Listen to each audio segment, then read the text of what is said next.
Hi, everybody. Thanks for joining us again. This is episode 5. Jovani, my friend, the world is like shaking and burning down as we speak, but I missed you. I love you. I can't wait to get into this conversation today.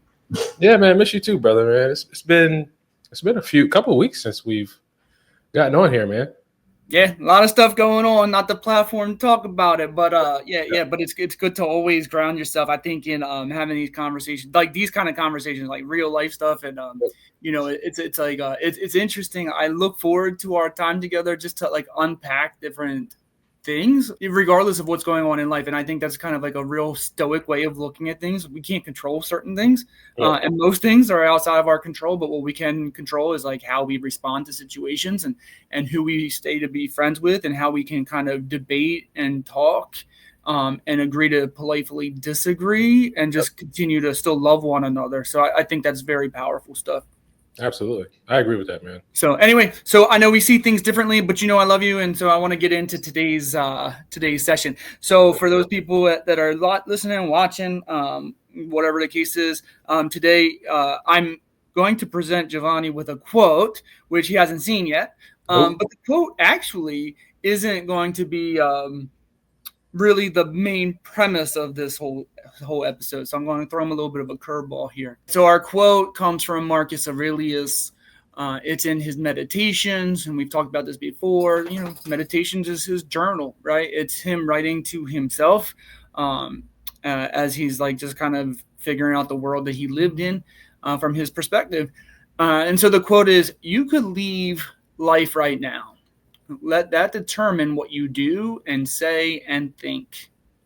And the reason I bring this up is a couple weeks ago I had mentioned that I'm reading a book around Socrates, and like the Socratic seminar, and the use of questions to really dig at someone's ideologies, their beliefs. A lot of people tend to like give a initial response, a gut response to a question that's being asked. We don't take very much time to deliberate about it internally. We just want to respond. And so as I'm unpacking this other book that I'm reading, something that I have learned is that a lot of times we can continue to push other people to figure out what they're thinking and how they're thinking, and by asking subsequent questions. Yep. And this kind of questioning eventually leads to like what we would call like in education, like a root cause analysis. Let me keep asking the why and the how and the why and the how until eventually we get to something that's at the core. And say, okay, there it is. So at this point, we can, I'm not trying to tear anybody's argument down, but if I wanted to figure out what somebody's argument was and where their faulty way of thinking is, it's to go through this very methodical way of analyzing. And it's the same thing I try to do with myself now. I have learned that when people are asking me questions, like, give me a second to think about it, like give me some space, right? And so as I'm reading this book, I come across this term that was new to me, which is illeism. Illeism. Illeism. I And had to just look it up, to be honest, man. yeah. I mean, it's something that's cool, right? And like I was like, oh man, I wonder, like, when I'm doing some self-reflection and some self-work, people call it shadow work or whatever the case is, but like, put yourself in third person, right? It's the act of referring to yourself in third person. It's to take Michael out of it and say he or him, because in theory, the idea is to separate yourself from like the ego, from this attachment to who you think you are. And so instead of saying like, I feel like X, it's he feels like this, or Michael feels like this. And that's that disassociative property, right? It's removing oneself from the context, which is interesting because twofold to me anyway, is one, sometimes we're harder on ourselves than we are on our friends or our loved ones. So if you're in that bucket where you're like, oh, I beat myself up all the time over saying something, doing something, why didn't I think this? Why didn't I say that? Why didn't I do this? Would you be that hard on a close relative, a close friend? And probably not. You're probably giving them a little bit more grace. The opposite could also be said, though, is that sometimes other people, or sometimes us ourselves, are harder on other people than we would be on ourselves. We don't give them that much grace. So it really depends on that pendulum of where you are and psychologically where you fit in at the moment, because it changes day to day, minute by minute. But the idea is to remove yourself so that you're not too easy on yourself, and you hold yourself accountable for certain things. But at the same time, you also give yourself grace that you would give to other people. Yeah. So the reason I brought this quote in is because if you look at the quote, it says, you could leave life right now. Let that determine what you do and say and think. Marcus Aurelius uses you multiple times. Doesn't say I. He doesn't write, I could leave life right now. Let that determine what I do and what I say and what I think. He removes himself from it. He's talking to himself about himself. And so all the questions I got lined up for us today is around illeism and whether or not you use it, whether or not it could be found to be purposeful. I made one little note, and then I'm going to just open up to your initial response and your initial reaction, because I know I'm throwing a lot at you right away. When I was kind of framing how I wanted to talk about this today, in the 1980s, I know I'm dating myself, right? But in the 1980s, the Oakland Athletics were like the team, right? In baseball, in Major League Baseball, the Oakland Athletics were, they had Jose Canseco before steroid usage. They had Mark McGwire before he hit 70 home runs. They have Ricky Henderson, who's all-time base stealer and stuff like this. And I remember being a kid in the late 80s, early 90s, and hearing Ricky Henderson talk about himself. And people would like make fun of him a little bit, like, it's just Ricky being Ricky. Like, how did you steal that base? It's just Ricky being Ricky, right? And so part of it's like, well, are you egotistical, right? Yeah. Or are you disassociating yourself, the ego you, from the content of what you just did? And so I wanted to kind of frame that. When we're talking today, I'm going to be doing a lot of hey, Ricky being Ricky. So what are your initial thoughts? There's a lot coming at you first thing in this show. So the first thing I thought, though, was just like playing a video game. You know how I mean, when you think of third person, I mean, that's just the first thing that my mind goes to. Of course, you got grammar and English referring to the third person. That's probably where you heard it first. But the most tangible example is like playing video games. And to me, initially, it's like perspective. Like, what is the perspective you have from the first person versus third person? And if you know anything about, just video games or just kind of looking around, one, like when you're in the first person, even when you're playing the game, it's like your vision is limited based on the perspective of what you can see, right? And it's almost like you're in that character's mind at the moment, right? Your vision can go so high, it's at the height of the player or what have you. But when you switch to third person, right, you can see more around, right? Your camera angles are more open, right? Because you can see what's over there. You maybe be able to have a higher vantage point to see, kind of further down, the path or the line or what have you. And it's interesting, especially when you put that back into perspective of how are you talking to yourself, because if you stay looking at you and only seeing things from that perspective, it is limiting, right? It's you can only see so much, and kind of think of when you're going through hard times or something's real stressful, right? The vision that you have at that point is very limited. And the opposite true, like you're going through something real joyous and you attach to that moment. Like, those down times, they feel like you never get through, but those up times, they feel like, I want this to stay on forever. I don't want these to end. But your vision is limited because down the line, something's going to change, right? But if you keep that third person point of view, you can, it is detaching, but you're able to kind of see now, this is just part of the big picture, right? I have this moment, it's nice right now, but things will change. Or I have this moment, it's tough right now, but things will change. And it does create a sense of detachment from it, but staying in the moment, right? If you train your brain like that, it does offer a different perspective, especially when you back out to third person. Yeah, I love it. And I'm thinking like, we've said this term a lot, but like the, two sides of the same coin, right? Like the idea is perspective, right? And sometimes you need to have that first person, like you're in it, right? You're just in it. You're engaged in the world. You're engaged in real life. And this is like my emotions and my initial thoughts and my initial impressions and my upbringing and my beliefs. They're all going to come out, right? But it's also because you need that, right? That is being a human. But also you need to be able to take that step back and see that broader perspective and to remove yourself. So it's like that balancing game is the middle is the way, right? It's the idea of like, okay, sometimes we need to be that first person, narrow-minded focus. Yep. But at some point we need that larger perspective. And, while you're talking, I thought, this was funny. You brought up video games and you're talking about first person and true story. Years ago, probably 5-6 years ago, it was the first time I had ever battled vertigo, right? It's the first time I ever battled that vertigo. It was like legit was in the bed for like 6 hours. So it's like, never want to go through it again. Found out it's like a little, apparently, for lack of better scientific terms, like a little crystal that was out of whack in my ear. Like nothing, it was like microscopic. It was just it had tilted. And, they gave me some kind of rehab stuff to kind of like twist my head. So every once in a while, if I start feeling a little fuzzy, there's little things that you can do like rehab wise. And it's just it's a tiny particle, but it just threw everything out of whack.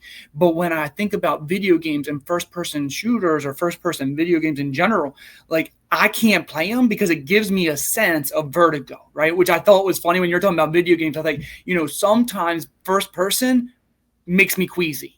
right. And I thought, look at this cool analogy. Like sometimes, being in it and being overwhelmed and overrun by my own emotions, my own feelings, my own upbringing, all these things that I'm unpacking at once can make it seem so like earth shattering. It can make it seem so unreliable and unsteady that it's good to have the option to back out into third person view and see things differently.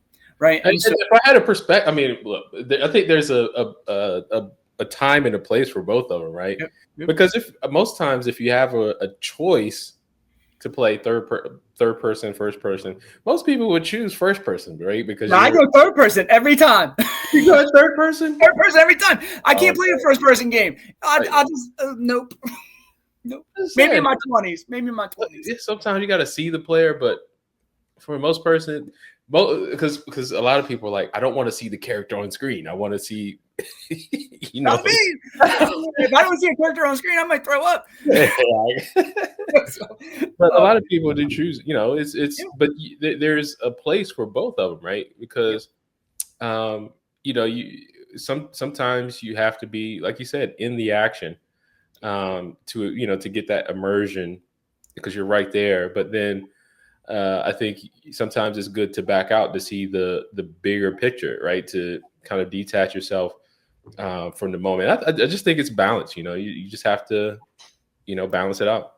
Well, and to that point about being balanced, right? Like that idea of being in the middle, right? That spot. It's one of these things that as we're unpacking this, I'm thinking,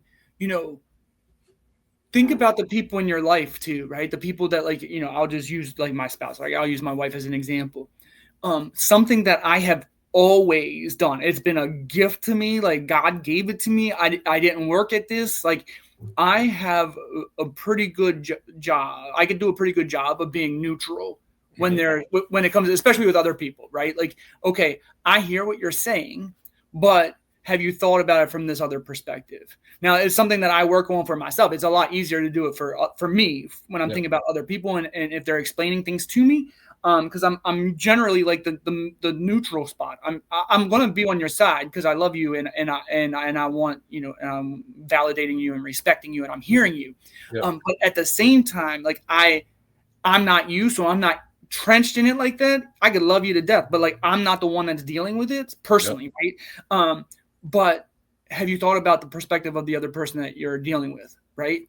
And I think it's funny, like sometimes it could be like it could seem like kind of a conflict a little bit because like I don't know, maybe I'm stretching, maybe I'm wrong, but I feel like there's a cultural pull that if I'm your friend and I love you, I have to take your side, right? Like I can't like say, dude, I think you need to like check yourself and think about something else. right? Because it comes across insincere. Like, how can you say that you're like a close friend of mine if you can't see this world the way that I'm seeing it right now? But I do think there's that balance. Like, hey, look, I love you, and I'm validated. I'm hearing you, and I get your perspective, but there's something else here too to see. Yeah. Right. And so I think that switch from first person to third person is pretty cool. Yeah, but to comment on that, honestly, I think real friends are the ones that hold each other accountable, Fair. right? At least, and are able to have those conversations, right? Because yeah, I think the best people the ones that I'll probably call friends the most are the ones I can have conversation with, agree or disagree. But at the end of the day, we're still friends. You know what I mean? Like to me, that's a friend. That's someone that's a good friend. Oh, I get you. You know, I say this. I'll bring up my wife again, but like, she's a little fiery, right? And she's opinionated. But like, when we first started dating, I told her, I said, like, I need somebody to challenge me, right? Yeah. Like, I don't need you to be soft and vanilla and like agree with everything, because like I'll be bored. Right, I'll be bored. Like, I want to be able to know, though, like, it's that middle way, though. It's also like, hey, look, this is a real sensitive topic. I need to stop, right? Because it's a fight that we don't have to have, because we're talking about something that's bigger than us, right? And so ultimately, let's like reground. So anyway, good way to start. So here's some of the questions I got. You ready? Yep. All right. Let's be vulnerable. Have you ever caught yourself talking about yourself in third person? No, I haven't, and I think this conversation is going to encourage me to do it. Because, like one of the things you mentioned earlier was like, is that ego? Mm-hmm. And I've never wanted to be an egotistical person. At least I didn't want to do the things that were obviously, or what I perceived as obviously, egotistical. So no, I've never done that. But like I said, I think I might start. I have gotten the idea to do it, but never moved forward with doing it. And I will tell you who I got it from. Who is that? So either Art of the Deal or the one, oh no, Think Like a Champion, Donald Trump and Robert Kiyosaki. And in that book, they talk about kind of self-belief and talking to yourself and things like that. And it says kind of, this is like goal setting and things like that, but it's telling you to see yourself as what you want to be. And then you telling jovani does that, or so there was that idea that came up through reading Think Like a Champion. But I haven't put that into practice yet. But like I said, after this conversation, I didn't know there was a name for that practice. But I think I may try to. Jovani's going to incorporate it. There it is. That's right. Michael's going to try it his best too. But even just saying it, right? It's kind of like, it's kind of cringy. It's kind of weird, right? It's like, because you're taught, right? Like, you're taught, to use first person, use your name, me and I, right? And so just saying it, it just kind of it just sounds odd. Right? It does. People going to be like, oh, Michael, it's just Michael being Michael. Yeah. Yeah. it just sounds weird. But I think there's power to it. All right, so let's talk about, I know this is hypothetical, right? So it's kind of hard to dig into this one. But try anyway. I know it's a little bit on the spot, but think through relatively recent, unless it's something that's like a flashpoint moment that you don't mind sharing, that something's happened that it's a very stressful time, right? Like, there's, it's stress, it's decision making, it's something that you had to kind of dig with and deal with from a personal level. And think about, like, if we are to put this into practice, how that could have been shaped differently. Right. So like, I immediately am thinking, okay, I know buying the house was a big deal for you. I know that you've got all this stuff going on. Right. So you're buying a house, you're sitting down. I want to buy this house, right? I'm worried about the finances around the house. I'm worried about like putting the other house up for on the market, right? But if you're doing that, if you were to remove the I and talk about yourself in third person, do you think it helps, or I mean, it's all hypothetical, so it's hard to say, but like, let's play the game. If you are to choose whatever stressful situation and you remove your name and remove yourself and put your name instead, does it shift how you perceive that moment? I think it could. So the moment, I'm just thinking, because the house situation was kind of stressful, and it's not necessarily the buying part, but it is the moving part. Mm-hmm. It's signing 18,000 pieces of paper. Yeah. Yeah. But I mean, but going through all the stuff that we have in the house, and because when we through the process, this was our process initially. We were going to list our house for sale while we were still living in it, and then work on buying a house. All right. So the process started where we were starting to declutter so we could take pictures. Mm-hmm. So I got a pod and put it in front of the house. Mm-hmm. Just going through and trying to figure all of that out. One, your house has a lot of stuff. I'm not going to mention any names, but no names. Point any elbows or anything. But the house has a lot of stuff, and I'm trying to figure out how it's all going to fit in here. I've rearranged the pod, try to make it as organized and tightly packed as possible. I mean, that thing was filled from bottom to top, from back to all the way front. Like there was no room in it by the time I was finished with it. And then the house still was cluttered. So no dent. That thing was, but that whole situation though was just kind of stressful from a first person point of view, because it's like, if you haven't been to my other house, like there's 21 steps to the front door, like 21 steps, like going up, not paces walking. There's 21 steps to the front door, and I'm carrying all these bags, and I was at that point, it was like, man, does my wife hate me or something? Because she was loading these bags up like it's heavy. Not pointing fingers. Do you not like me or something? Like, but as I'm in it, that's what I'm feeling. Those are the things that are going on through my mind. Is like, did I do something wrong? Like, this is tough, and how many more bags do I have?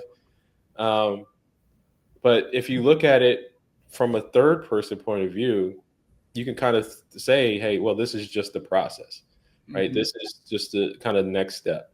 This is the activity. Yeah, it's repetitious, but it's the next step to get you to where you want to go. But being in it, that was one of the toughest points.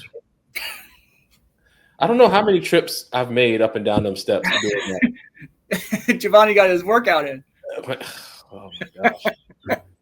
Well, I mean, as you're talking, right, I think I'm sitting here listening and I'm thinking, all right, so, full disclaimer, I tend to try to be somebody who is relatively kind. I try to remind myself, like, how we're treating other people is really important.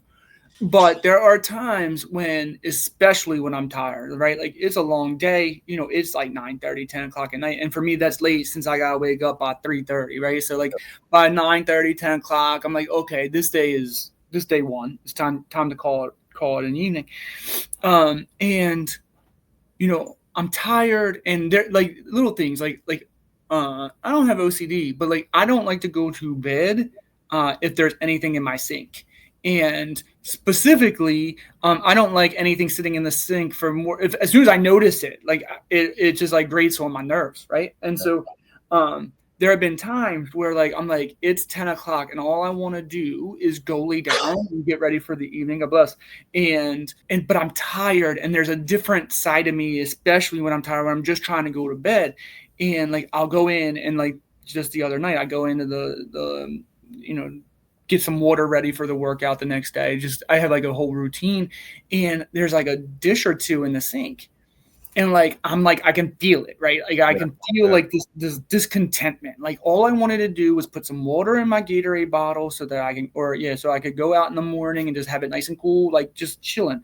That's all I wanted to do. But now there's like dishes there, and like the dishes take like a minute or two. It's not like anything like that's too hard, right? Sometimes I just throw it in the dishwasher. Sometimes it's just a real quick old school hand wash, like it just done and done.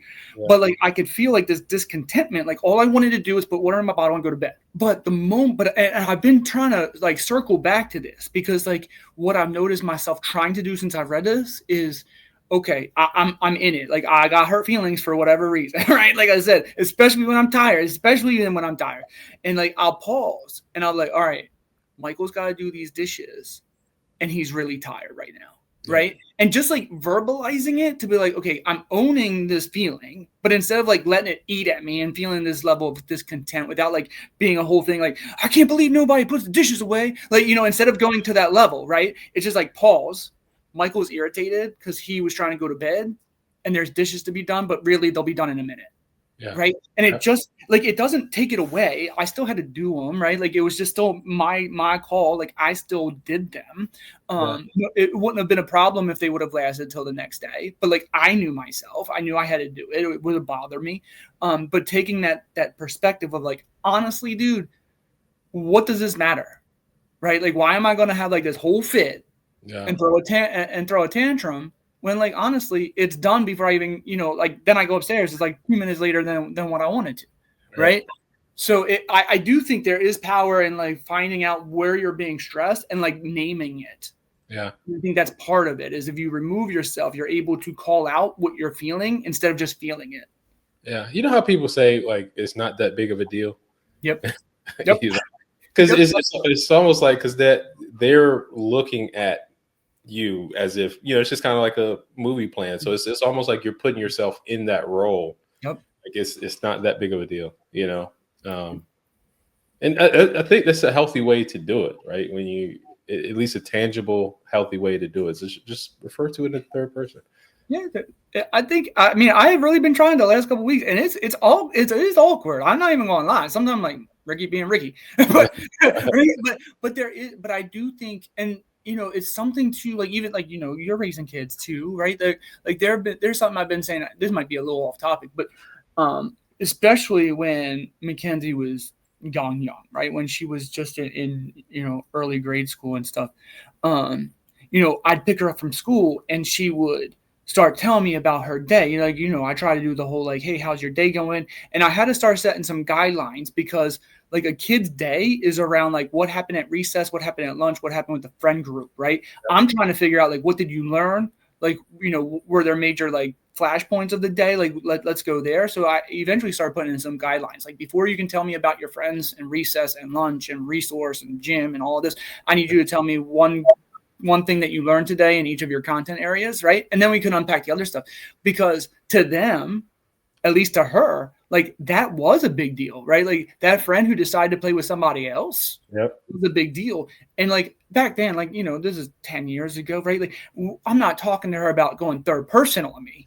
right? I'm talking to her to be like, Mackenzie was upset today, right? Like we kind of get away from that. But I think but when you're an adult and you're not really, you don't have somebody asking you, right, or probing at it, I think separating yourself gives you that opportunity to have the same kind of conversation. Yeah, I'm just kind of thinking it through, man. It's a very powerful technique. Yeah. I just think it's very powerful. Well, let me ask you this question, since you said the buzzword to me was powerful. Is this a shortcut? So the question I have listed is a cool question. So people like Seneca talked about being an observer of oneself. And my question is, if we talk a lot or learn a lot or think a lot about talking about separating yourself from your emotions, is that like a shortcut to like could it be a shortcut to an unhealthy detachment? And how do you kind of thread that line a little bit? Well, I think any overuse of anything is unhealthy, right? So, and as humans, right, we have different ways of communication, and communication to me is one in what you say, and then two in how you receive, right? So something can be said, but it may not be received from a certain person, or someone else could say the same thing you just said, but be received a different way from a different person, right? I think all of these are tools to help people getting people to a level of self-awareness, because that is the objective. And when you become more self-aware, I think to me that's when you become more connected to God, the creator. But how you get there, right? Because Seneca may have said it better, Marcus Aurelius may have said it better, in the way that that person understands and receives information, right? So, football, like for example, football is a game that's played. It's X's and O's at its core. They call it a game of inches. There's 11 players on the field, right? But certain players do better on certain teams because the coach is able to relay the message. The objective of the game is the same, right? You want to score a touchdown, score as many points as you can, win the game. So the objective that each of them have is the same, but the way they get there, the methods they use might be different. And to me, it seems like a lot of the Stoics are pointing at the same objective, but maybe using different language or different terms to get there. Now, if this is a shortcut, I kind of identify it with it right away because I could see the benefit of it. I don't know if I just can understand Marcus Aurelius a little better in what he's saying here, or I don't know. But I do think I wouldn't call it a shortcut by any stretch, but it may just be a more easily digestible manner to get you to where you want to go. Yeah, and I love it. I love the idea that we're talking about. Like, it's like building capacity, right? Like, I use that word a lot around in work. It's like we're trying to build our toolkits. We're trying to build capacity. We're trying to improve ourselves.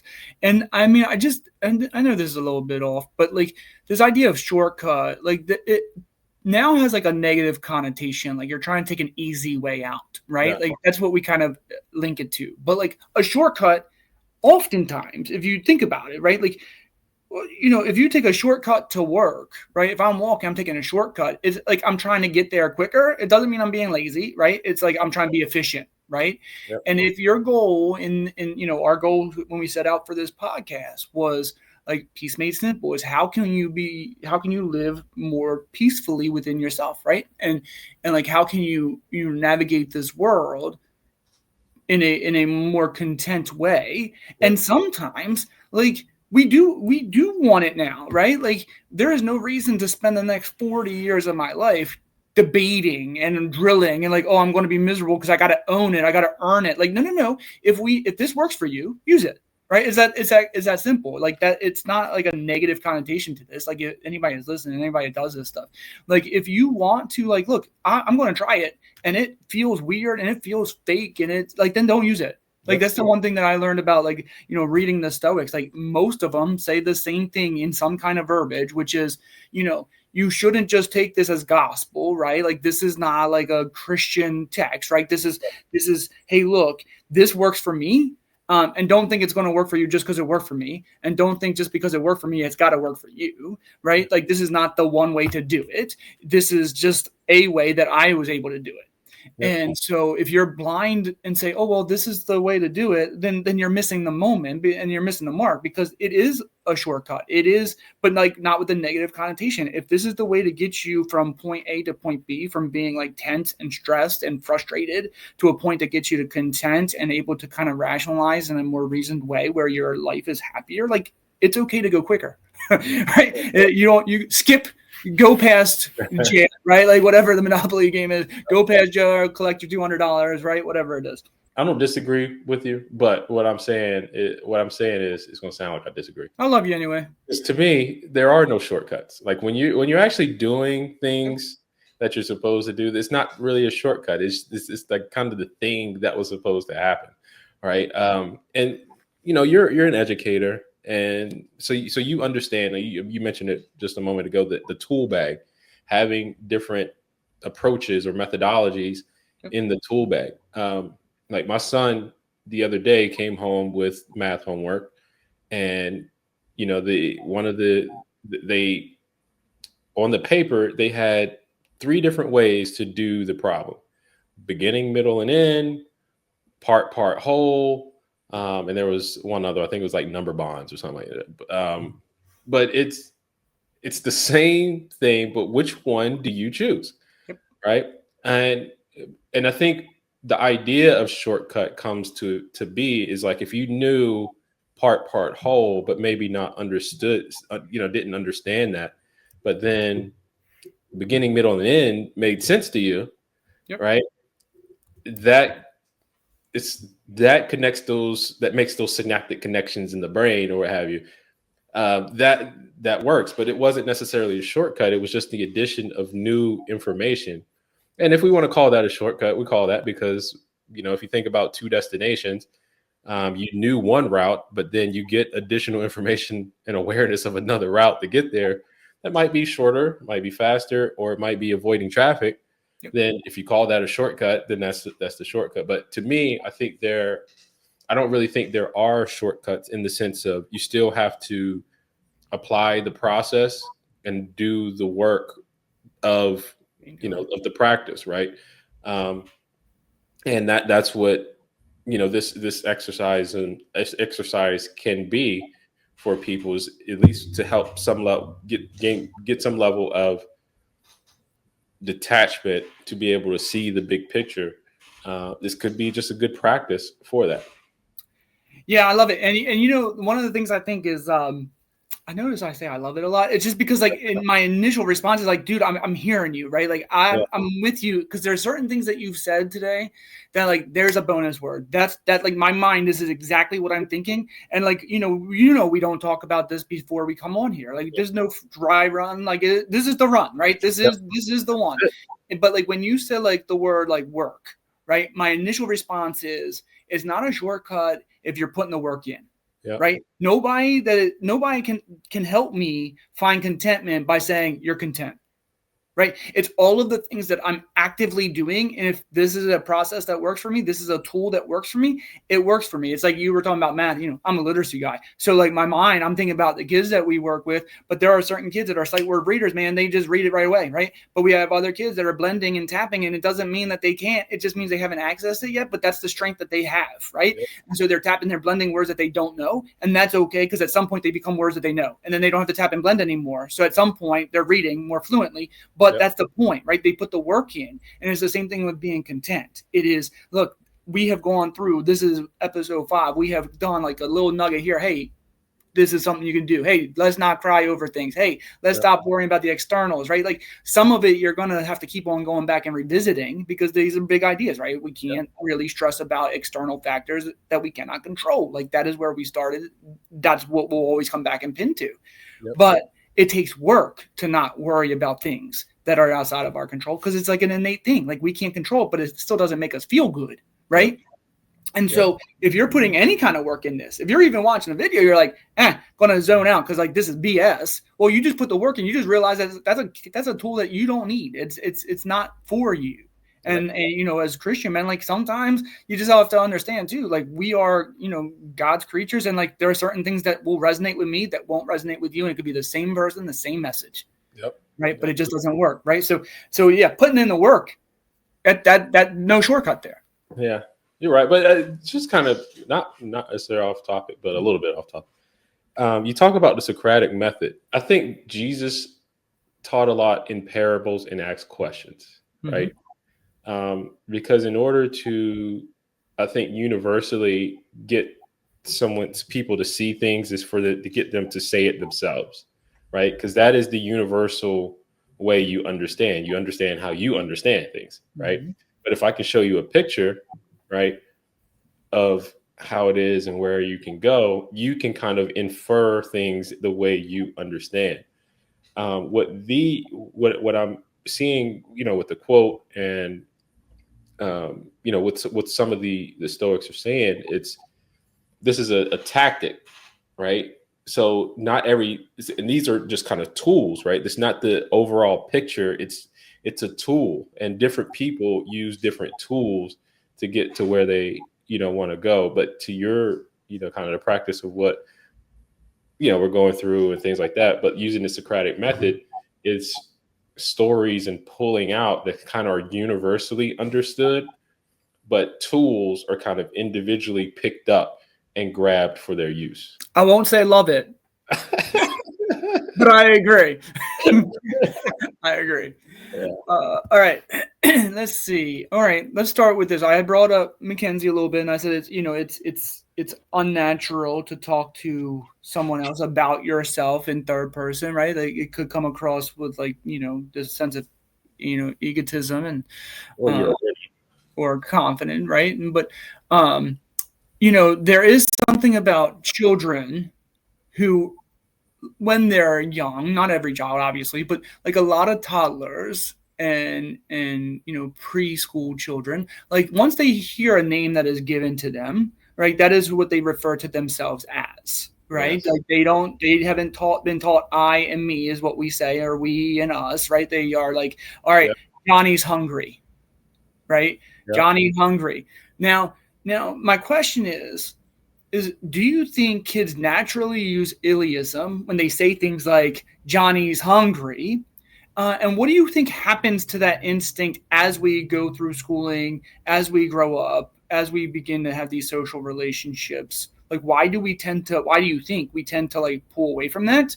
And what is the power of kind of like a resurgence teaching children to do that as well?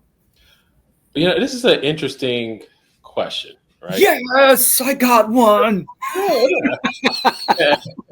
All your questions are interesting because when you're born, that is the closest you are to God until you die. Okay. Right? Through the course of life,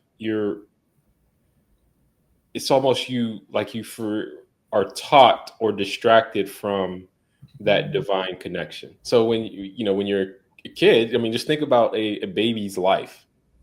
They can't speak.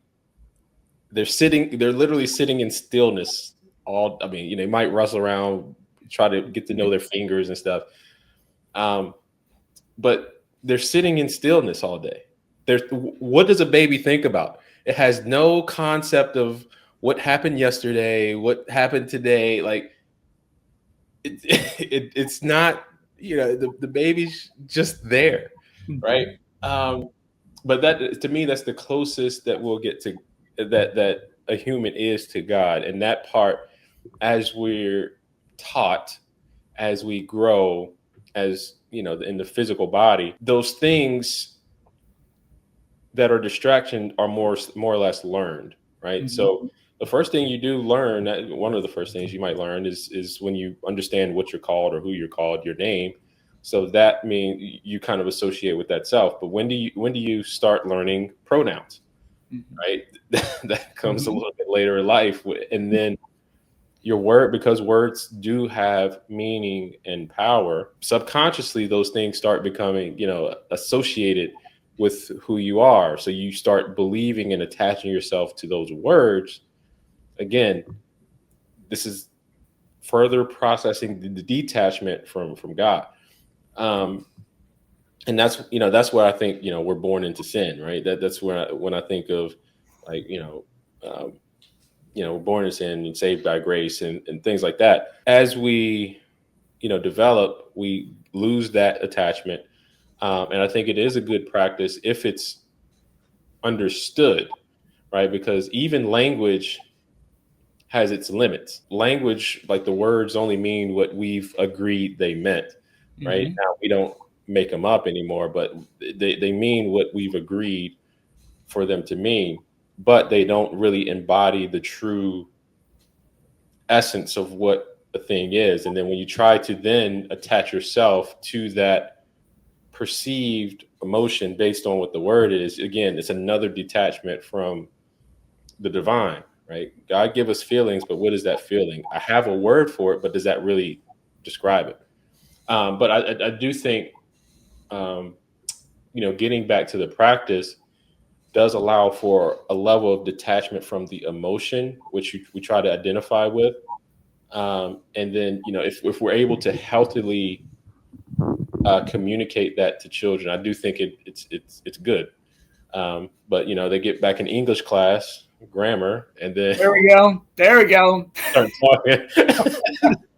Underline that subject, my friend. Right, right. Jake. Why aren't you using the proper pronouns? Well, That's right. Oh, that's a whole other conversation. I'm not going to get into that one. yeah, but the real proper. I mean, I don't know the real proper pronouns like I. Right. Why aren't you using I here? Right. I mean, even and like to your point, in the elementary school, right? If a student is in the third grade and they submit a paper and it is supposed to be first person narrative, and they say, Michael went to the store, the first thing that we would do as educators, especially if the task is a first person narrative, it is we don't use our own name when we're referencing ourselves in a story. Yep. Right. And I do think there is but it's like we started off with the show, like there's a balance. You should be able to go back and forth, right? It's like code switching. Like if I'm telling a story, right? Like if I'm telling you a story, it's going to come across much more, in my opinion, probably, the estimation would be, it's going to be more connected with the guttural feelings that I had if I use myself, right? As if I said, I've had the worst day that anyone on this planet has ever had. Yeah. I went outside and Starbucks isn't selling my coffee today. Yeah. Right?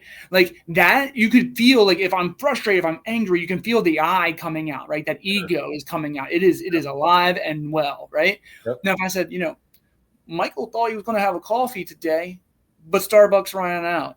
Like that's it. Like that's a fact. No, right? you got to say it. You got to try to put the motion. You got to say Michael had the worst. Michael had the desire for coffee, but Starbucks ran out. So, but even saying like no, because when you said I had the worst day, right? Well, if you said Michael had the worst day, it was like compared to what? Right, compared to what? Right? And it also it diminishes the feeling that I'm having, right? If I'm like, I had the worst day, and if I said Michael had the worst day, well, first of all, Michael couldn't have had the worst day. I had like what? Like there's like initially like that conflict. Yes. Yeah. Yes. Yeah. I mean, it sounds silly saying it not from the perspective of you're talking in third person, but you sound silly to you saying it. When like. I mean, who am I? What? Yeah, like come on. Okay, so last question. This is a great way to wrap it up. Then, all right. So you're having a tough day. How is Jovani, if he puts this into practice? What kind of what does it sound like in your head? Like this is also a thing that like always trips me out. Like the fact that like we don't see even like all of it. Like it's just amazing. It's amazing to be alive and like to know like the way I see the green in your backdrop is different than somebody else can look at the green and see it in your backdrop. Right. Mm-hmm. The way that I hear and the things that I see and the thoughts that I have, you have zero idea what's going on your own self, let alone someone else sometimes. Yep. Right. So like my question to you is, okay, you're having a rough day. Jovani needs to take a breath. He's going to talk to himself third person in the head. What does it sound like? Is it going to be the emotions coming out? Or are you going to kind of like scorn him for thinking this way? Are you able to detach? Like, walk me through that real quick before we go. I don't know. Because then I don't know if I talk in the future or the present. or the past tense, because it's like so if Jovani is having a bad day, do I say Jovani had a bad day or is having a bad day as an active, um, or am I looking towards the future? Jovani, things have been rough today, but it looks this evening is going to be okay, or tomorrow's going to be better. I don't know yet how I would do it. I think, and I honestly, I think in the moment you should keep that open, Yep. right? And allow yourself to be, again, just like in third person, right? When you're moving that camera around the character, right? You can kind of have it looking down at him from behind, looking down at him, just seeing what's immediately in front of you. But then maybe you can tilt it down a little bit and then look a little bit further ahead. But you can also kind of pan the camera around and look at what's behind you, look at what's surrounding you. And I think all of that maybe comes into play when you're having that talk with yourself, or when Jovani's talking to himself. It's weird, right? I mean, Yeah. it is weird, but it does work. I think it works. Yeah, but I think you kind of leverage all the tools in the tool bag, right? Because when you're in that third person view, it's not fixated on one direction, right? It's allowed to be moved around, for you to get more advantage. So I think I think I would incorporate some of the gone through elements, what's going on right now, and I don't know. I have to go through it and just kind of share some experiences when I do it, because it's kind of also hard to live in the what ifs. Yep, sure is. Because I can't really give an answer. It's okay. Sometimes it's okay not to have an answer. It just makes me kind of, big nerd over here. Like Lord of the Rings, big fan. As I was like thinking of this, it's kind of like having Gollum, right?